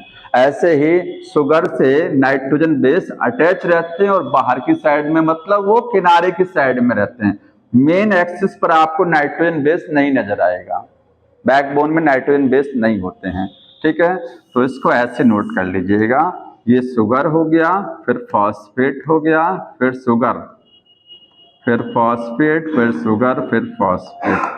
डीएनए सीधा नहीं होता, ध्यान रखिएगा, डीएनए का जो स्ट्रैंड होता है वो सीधा नहीं होता है। क्यों नहीं होता है? क्योंकि शुगर के जस्ट नीचे फॉस्फेट नहीं आता है। अभी आप डायग्राम जो मैंने बनाया था, ये शुगर बनाया था इस तरीके से, फॉस्फेट कहाँ दिखाया था, ये देखिए, फिर यहाँ क्या था, ये शुगर थी, फिर फॉस्फेट, फॉस्फोडाइस्टर बना था ना, तो फॉस्फेट किनारे है, फिर शुगर है, फिर इधर फॉस्फेट, ये इस तरीके से चल रहा कुछ, इसीलिए डीएनए क्या होता है, हेलिक्स होता है। हेलिक्स समझ रहे हैं? ये देखिए इस तरीके से जो स्प्रिंग होती है ना, उस तरीके से डीएनए होता है हेलिक्स इस मॉडल में। ठीक है, तो शुगर फॉस्फेट आपको बैकबोन में मिलेगा और नाइट्रोजन बेस शुगर के साथ अटैच रहेंगे और प्रोजेक्ट रहेंगे, बाहर की साइड में प्रोजेक्ट रहते हैं। अब नाइट्रोजन बेस जो है वो शुगर से कैसे जुड़ते हैं वो नोट कर लीजिए। नाइट्रोजन बेस कितने तरीके हैं? दो, प्यूरिन्स और पायरिमिडिन्स। तो जो प्यूरिन्स रहेगा, देखिए मैं बोल रहा हूं purine, purine attach, sorry, 9th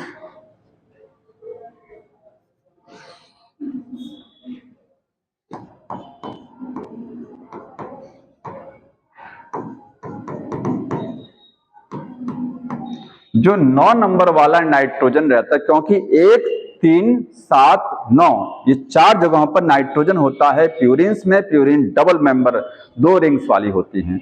तो 9 नंबर वाला जो नाइट्रोजन रहता है वो पेंटोस शुगर के पहले कार्बन के साथ बॉन्ड बनाता है। ये देखिए पेंटोस शुगर का डायग्राम था, इसमें 1 नंबर कार्बन, 2, 3, 4 और ये 5 था। पहले नंबर कार्बन के साथ हमेशा क्या जोड़ा जाता है? Nitrogen base. तो नाइट्रोजन बेस जब जुड़ेगा तो उसका, अगर ये प्यूरिन है तो इसका 9 नंबर वाला नाइट्रोजन इसके पहले कार्बन के साथ बॉन्ड बनाता है। ठीक है, और अगर वो पायरिमिडिन्स है तो उसका कौन सा वाला? एक पहला वाला, उसका पहला नाइट्रोजन इसके पहले कार्बन के साथ बॉन्ड बनाएगा। तो नोट कर लीजिए, 9th नाइट्रोजन बॉन्ड बनाएगा, बॉन्ड विथ फर्स्ट कार्बन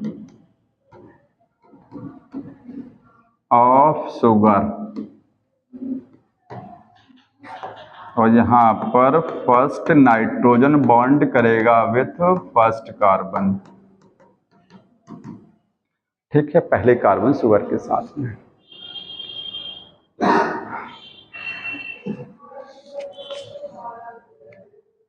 अब इसके बाद समझना है कि डीएनए का जो डबल हेलिकल मॉडल है वो थोड़े उसकी डिटेल। ठीक,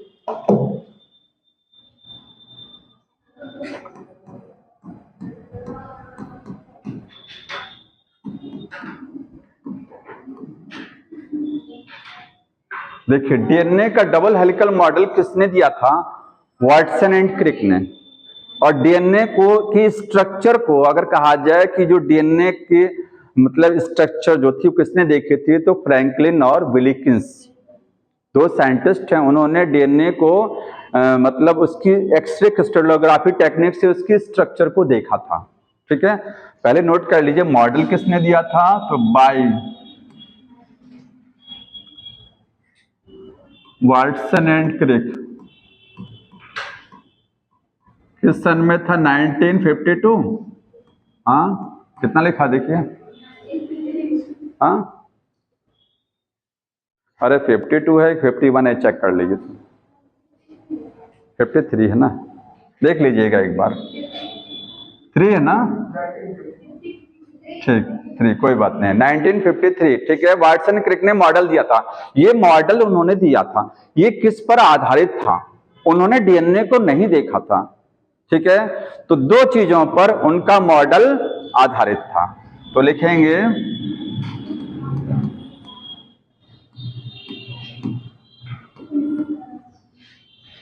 ये मॉडल किस पर बेस्ड था? तो एक्सरे किस जो ऑब्जर्वेशन, ऑब्जर्वेशन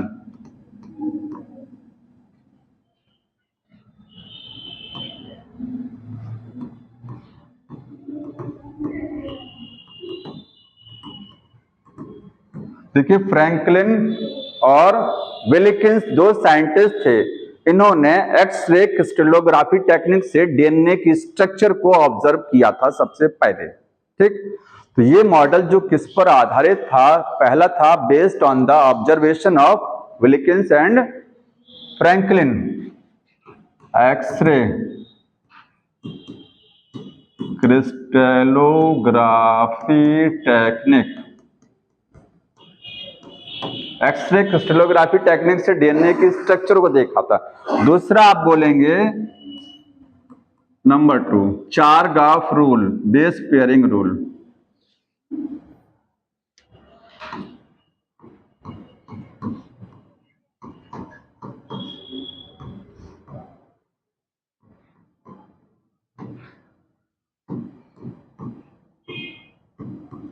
ये आता है कि ये मॉडल डीएनए का वाटसन क्रिक का किस चीज पर आधारित था, तो एक्सरे क्रिस्टलोग्राफी टेक्निक से विल्किंस और फ्रैंकलिन ने जो देखा था उस पर आधारित था, और दूसरा जो चारगाफ साइंटिस्ट थे उन्होंने कुछ बेस पेयरिंग रूल दिए थे, उस रूल पर भी ये मॉडल आधारित था। अब इसके कुछ सैलिएंट फीचर पढ़ना, क्या क्या चीजें उन्होंने बताया था इस मॉडल में कि डीएनए कैसा होता है, उसकी स्ट्रक्चर कैसी होती है। तो सैलिएंट फीचर,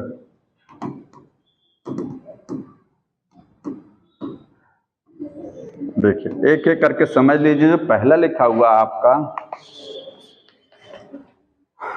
डीएनए में 2 पॉलीन्यूक्लियोटाइड चेन्स होती हैं, ठीक है। हाँ क्या कह रहे हैं, कुछ कह रहे हैं बताइए। सैलिएंट फीचर्स, सैलिएंट नहीं जानते हैं, साइलेंट नहीं है, साइलेंट और सैलिएंट में डिफरेंस है। मुख्य फीचर, वो साइलेंट नहीं है, उसको साइलेंट मत पढ़िएगा, ये सैलिएंट फीचर बोला जाता है, ठीक है। मेन फीचर कौन कौन से हैं डीएनए का, समझ में आ रहा है। तो पहला फीचर क्या है कि डीएनए में 2 चेन्स होती हैं। डीएनए में कितनी चेन है, 2 पॉलीन्यूक्लियोटाइड की चेन्स हैं, ठीक है। 2 पॉलीन्यूक्लियोटाइड चेन्स। डीएनए में कितनी चेन्स होती हैं, 2 पॉलीन्यूक्लियोटाइड की चेन्स होती हैं। दोनों चेन्स एंटी पैरेलल होती हैं। कैसी होती हैं, एंटी पैरेलल। आगे लिखेंगे एंड बोथ चेन्स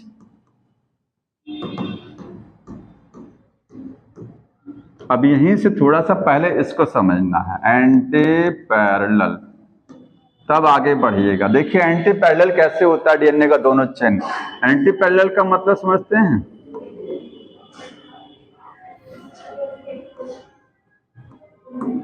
अगर एक 3 प्राइम एंड हो गया और एक क्या हो गया, ये 5 हो गया, तो दूसरे का ये 3 रहेगा और ये क्या रहेगा, 5 रहेगा।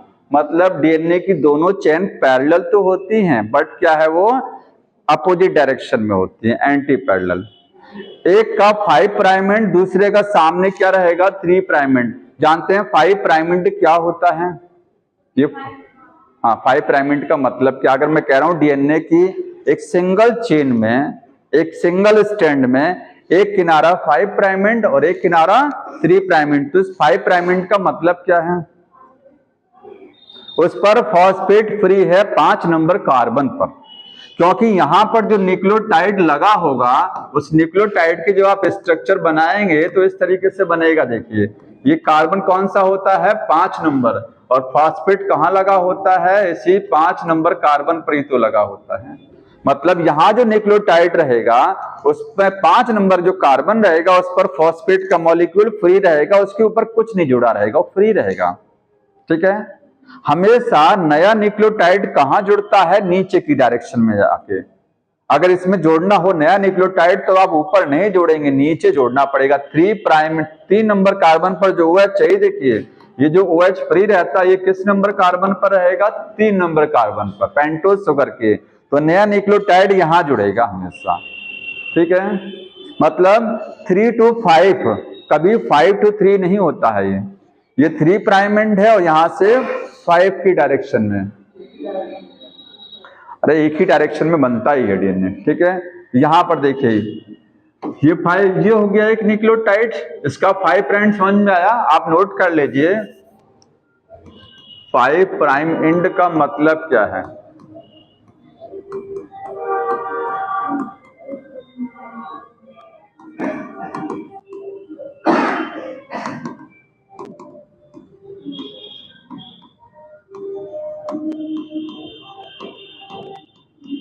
इसको नोट कर लीजिएगा कि 5 प्राइम एंड बार बार बोला जाएगा कि 5 प्राइम एंड होता क्या है, तो आप क्या बोलेंगे कि फॉस्फेट फ्री है 5 नंबर कार्बन पर, वहां पर पेंटोस शुगर के 5 नंबर। और 3 प्राइम एंड का मतलब ये प्राइम का सिंबल होता है, देखिए 5 के ऊपर मैंने जो डैश लगा दिया है ये है 5 प्राइम, इसको प्राइम बोलते हैं जो डैश लगाया गया है, ठीक है। और 3 प्राइम एंड अगर बोला जाएगा तो यहां पर क्या है, OH फ्री होता है, OH free at 3rd carbon of pentose sugar. Pentose sugar के 3 नंबर कार्बन पर OH फ्री रहेगा, वो 3 प्राइम एंड होता है।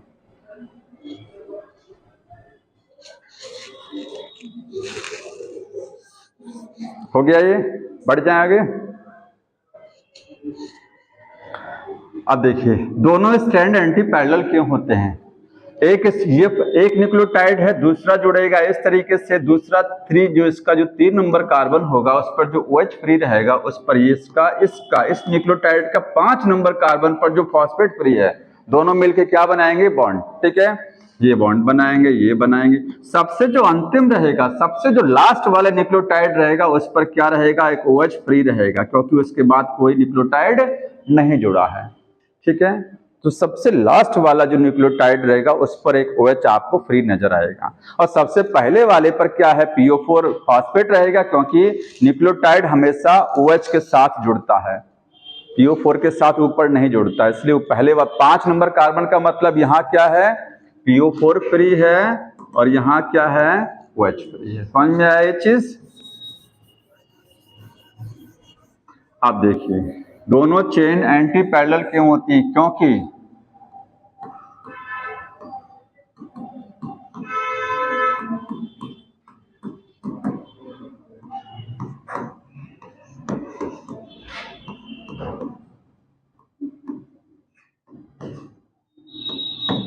ये कितने न्यूक्लियोटाइड बनाए मैंने, बनाइएगा नहीं, इसको समझ लीजिए, 2 न्यूक्लियोटाइड बने ना, ऐसे ढेर सारे न्यूक्लियोटाइड लग जाएंगे, एक स्टैंड बन जाएगा। जब दूसरा स्टैंड बनना होगा तो वहां पर ये जो पेंटोस शुगर है ये सीधा नहीं बनाएंगे आप, क्योंकि इसको ऐसे समझिए, एक ऐसे है तो दूसरा वाला ऐसे रहेगा एंटी पैरेलल में, मतलब यहाँ पर जो शुगर ये जो रहेगा स्ट्रक्चर ये उलट जाएगा। भाई जब पूरी चेन ही उल्टी रहेगी तो ये पेंटोस शुगर भी तो उल्टे रहेंगे ना, तो पेंटोस शुगर का डायग्राम ऐसे बनता है कुछ यहाँ पर, ठीक है। यहाँ पर एडेनिन के सामने क्या रहेगा, थायमिन। अगला डायग्राम बनेगा इस तरीके से, गुआनिन के सामने क्या रहेगा, साइटोसिन। फॉस्फेट यहाँ पर फ्री रहेगा, ठीक है, एक के साथ, पहले वाले के साथ में। तो इस पर अगर फॉस्फेट है तो इस पर फॉस्फेट नहीं रहेगा, ध्यान रखिएगा। इस पर अगर फॉस्फेट है तो ये हम बोल रहे हैं 5 प्राइम एंड, सामने क्या रहता है 3 प्राइम एंड, इसका मतलब इस पर क्या फ्री रहेगा, OH, उस पर फॉस्फेट कभी नहीं रहेगा। ये चीज समझ रहे हैं ना, कि एक पर अगर हम बोल रहे हैं ये 5 सिरा है तो सामने वाले को बोल रहे हैं 3 प्राइम एंड, क्यों, क्योंकि वहां पर इस स्टैंड को उलट दिया गया है, 3 वाले को ऊपर ले आए हैं तो वो 3 प्राइम एंड ऊपर OH फ्री नजर आएगा उस पर। इसका 5 एंड कहाँ जाएगा, नीचे। ये क्यों उल्टा जाता है, ऐसा क्यों होता है, कोई बता सकता है, क्यों सीधा सीधा नहीं लगा होता है? DNA में दोनों स्टैंड सीधे क्यों नहीं होते हैं, जस्ट पैरेलल क्यों नहीं होते, एंटी पैरेलल ही होता है।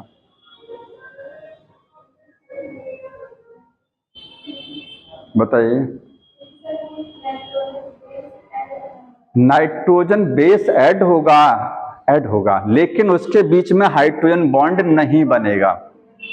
आप दोनों का स्ट्रक्चर देखिए, हाइड्रोजन बॉन्ड जानते हैं कैसे बनता है, जैसे स्ट्रक्चर मुझे ओपन करना पड़ेगा, आप एडेनिन का स्ट्रक्चर सामने रखिएगा और सामने थाइमिन का स्ट्रक्चर। एडेनिन थाइमिन के साथ ही क्यों बॉन्ड बनाता, गुआनिन के साथ क्यों नहीं बनाता? कारण है क्योंकि एडेनिन की जो स्ट्रक्चर है और थाइमिन की जब आप सामने सामने रखेंगे, ठीक है, तो वहां पर हाइड्रोजन बॉन्ड जानते हैं, केमिस्ट्री में पढ़े कब बनता है, हाइड्रोजन बॉन्ड बनता कैसे है? जब हाइड्रोजन दो इलेक्ट्रोनेगेटिव एटम के बीच में आकर के ऑक्सीलेट करेगा तो बनेगा हाइड्रोजन बॉन्ड। जैसे नाइट्रोजन और ऑक्सीजन दो इलेक्ट्रोनेगेटिव एटम है, इसके बीच में अगर हाइड्रोजन आ गया तो क्या है, ये हाइड्रोजन बॉन्ड बनेगा।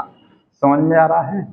हाइड्रोजन ऑक्सीलेट करेगा दो इलेक्ट्रोनेगेटिव एटम के बीच में।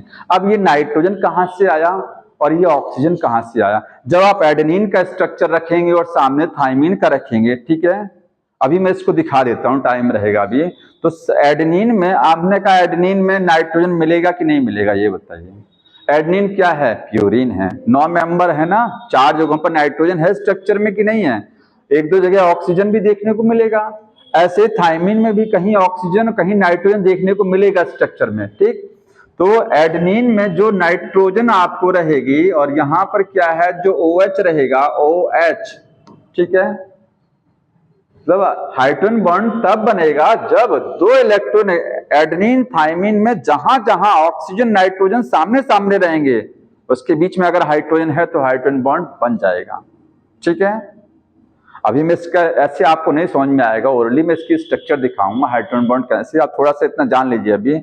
तो एडेनिन थाइमिन के साथ क्यों बनाता है? क्योंकि एडेनिन थाइमिन की जब स्ट्रक्चर सामने आती है तो 2 जगहों पर ही वो पॉसिबिलिटी बनती है, ग्वानिन के साथ में पॉसिबिलिटी नहीं बनेगा हाइड्रोजन बॉन्ड बनाने का। जब ग्वानिन रखेंगे तो बॉन्ड नहीं बनता है, क्यों? क्योंकि ग्वानिन और एडेनिन के सामने जब रखा जाएगा तो वहां पर कोई भी पॉसिबिलिटी नहीं बनेगी जहां पर नाइट्रोजन और ऑक्सीजन के बीच में हाइड्रोजन आए, ठीक है। एडेनिन थाइमिन के बीच में बनती है। अब क्वेश्चन है कि एडेनिन थाइमिन के बीच में 2 ही बॉन्ड क्यों होता है? क्योंकि 2 ही जगह वो पॉसिबिलिटी ही बनती है। क्या चीज? जहां पर हाइड्रोजन 2 इलेक्ट्रोनेगेटिव एटम के बीच में आएगा। ग्वानिन साइटोसिन के बीच में 3 बॉन्ड क्यों बनता है? क्योंकि ग्वानिन साइटोसिन में 3 जगह वो पॉसिबिलिटी आती है जहां पर हाइड्रोजन 2 इलेक्ट्रोनेगेटिव एटम के बीच में आ जाएगा। समझ में आया? तो हम ये कह रहे हैं कि इसकी जो चेन है उलट क्यों जाती है? क्योंकि अगर नहीं उल्टा जाएगा तो ये हाइड्रोजन बॉन्ड बनेगा ही नहीं। तो हाइड्रोजन बॉन्ड को तो बनाना जरूरी है ना। तो हाइड्रोजन बॉन्ड बनाने के लिए प्रॉपर्ली बन जाए इसलिए डीएनए की दोनों चेन क्या होती हैं? एंटी पैरेलल होती है। हमको आपको ये समझाना है कि ये बॉन्ड 2 क्यों बनता है, ये स्ट्रक्चर दिखाना है हमको, ठीक है। तो देखें टाइम कितना बचा हुआ है, 5 मिनट का टाइम है, 1 मिनट देख लीजिए, स्ट्रक्चर आपको दिखा दें।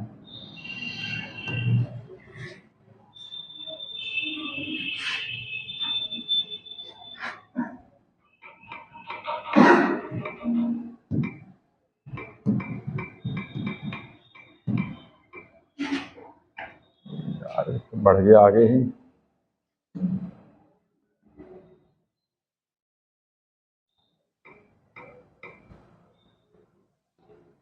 हाइड्रोजन बॉन्ड फॉर्मेशन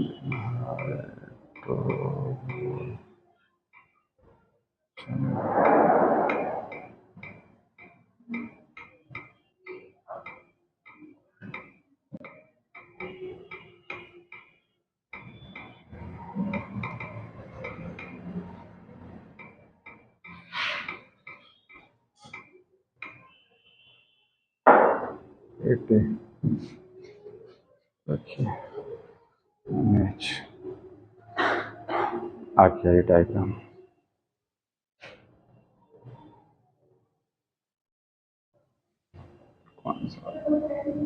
हाँ क्या कर रहे हैं? आ गया, ओपन हो गया, देखिए। अच्छा ये केवल, हाँ ये बिल्कुल खुल गया स्ट्रक्चर। ये एक एडेनिन, ये थाइमिन, इतना थाइमिन है, इतना एडेनिन, शुगर लगा हुआ है यहाँ पर, इसके साथ शुगर, देखिए शुगर नीचे है इधर ना, ये कुछ उल्टा गया डायग्राम। इस स्ट्रक्चर को यहाँ पर ये एडेनिन है, ये थाइमिन है, ठीक है। एडेनिन में 2 रिंग्स होती हैं, थाइमिन में 1 रिंग होती है, क्योंकि थाइमिन क्या है? प्यूरिन है। एडेनिन क्या है? सॉरी, एडेनिन प्यूरिन है और थाइमिन क्या है? पायरिमिडिन हो गया, ठीक। ये देखिए N और H, ये हाइड्रोजन इसी के साथ में ध्यान रखना है। ये हाइड्रोजन किसके साथ में है? ये एडेनिन की स्ट्रक्चर जो कहाँ गया,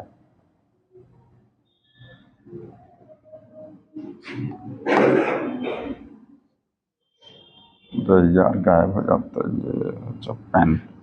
इतना स्ट्रक्चर जो आप देख रहे हैं ना, ये यहां से यहां तक, ये एडेनिन का पूरा स्ट्रक्चर है, ठीक है। इस स्ट्रक्चर में नाइट्रोजन जो आप देख रहे हैं ना, ये नाइट्रोजन है, इस नाइट्रोजन के साथ में NH2 लगा हुआ है, NH2, नाइट्रोजन के साथ 2 हाइड्रोजन लगे हैं, ठीक है। ये नाइट्रोजन, ये रिंग का नाइट्रोजन नहीं, ये भी ध्यान रखना है। ये नाइट्रोजन रिंग में नहीं है, रिंग में केवल इतने हैं, 1, देखिए कितने नाइट्रोजन हैं, 1 2 3 4, कितना होता है, 4 ही तो होता है, 1 3 7 9 पोजीशन पर होता है। ये जो नाइट्रोजन NH2 ग्रुप निकला हुआ है, इस कार्बन से क्या है, NH2 ग्रुप निकला हुआ है बाहर की साइड में। वो नाइट्रोजन इस रिंग का पार्ट नहीं है, लेकिन वो एडेनिन की स्ट्रक्चर का पार्ट है। समझ में आया? जैसे एडेनिन की स्ट्रक्चर अगर ये बना रहे हैं तो यहाँ पर NH2 ग्रुप को ऊपर दिखा दिया है, कहीं कहीं पर डबल बॉन्ड O भी दिखाएंगे, ठीक है, वो NH2 ग्रुप दिखा रहे हैं। समझ में आया? ऐसे ही थाइमिन की स्ट्रक्चर में आप देख रहे हैं, इतनी स्ट्रक्चर पूरी क्या है, थाइमिन की है, यहाँ से यहाँ तक। इसमें ये डबल बॉन्ड O ऑक्सीजन दिखा रहे हैं, ये NH दिखा रही है, ये रिंग का नाइट्रोजन है। ये जो नाइट्रोजन किसका है, वो रिंग वाला है, ठीक है।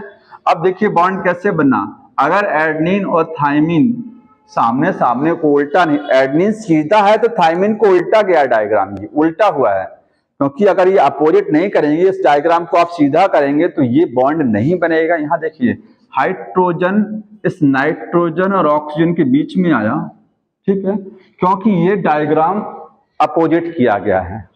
आप ध्यान से देखिएगा, एडेनिन सीधा है तो थाइमिन क्या है, उल्टा है, क्योंकि अगर इसको भी सीधा कर देंगे तो क्या हो जाएगा, इसको सीधा करेंगे तो ये स्ट्रक्चर ऐसे इस तरीके से पहुंच जाएगी, बॉन्ड नहीं बनेगा। तो ये हाइड्रोजन नाइट्रोजन ऑक्सीजन के बीच में बॉन्ड बना रहा है, और ये हाइड्रोजन दो नाइट्रोजन के बीच में भी बॉन्ड बन सकता है, 2 ऑक्सीजन के बीच में भी हाइड्रोजन आ जाएगा तब भी बॉन्ड बनेगा, 2 नाइट्रोजन के बीच में ऑक्सीजन आ जाएगा, या एक नाइट्रोजन और एक ऑक्सीजन के बीच में अगर हाइड्रोजन आता है तब भी बॉन्ड बनता है। तीनों पॉसिबिलिटी है, ठीक है, समझ में आ रहा है। ऐसे ग्वानिन साइटोसिन में देखिए, ग्वानिन साइटोसिन में ये देख रहे हैं इतने स्ट्रक्चर, ये देखिए ये यहाँ से यहाँ तक पूरा स्ट्रक्चर किसका है, ये ग्वानिन का है, ठीक है, और यहाँ से यहाँ तक पूरा स्ट्रक्चर किसका है, साइटोसिन। यहाँ पर एक पोजीशन ये बने, दूसरी ये 3 पोजीशन बन रही है।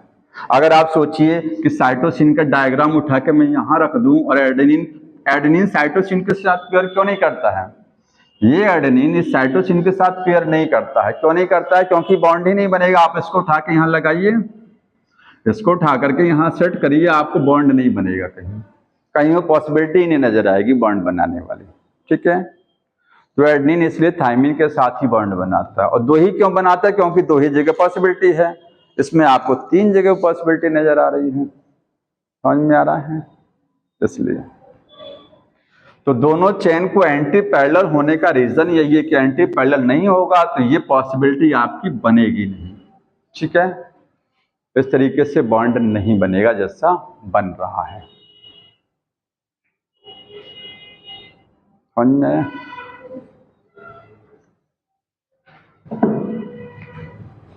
तो आगे जो मॉडल बताना है उसको आगे कंटिन्यू करेंगे, पढ़ के आइएगा। हाँ बताइए। ग्लाइकोसिडिक बॉन्ड इसके बीच में नहीं बनता है, ग्लाइकोसिडिक ये वाला देखो जी, ये वाला बॉन्ड है, ये वाला, ये ग्लाइकोसिडिक है। शुगर और नाइट्रोजन बेस के बीच का जो बॉन्ड बनता है वो ग्लाइकोसिडिक होता है।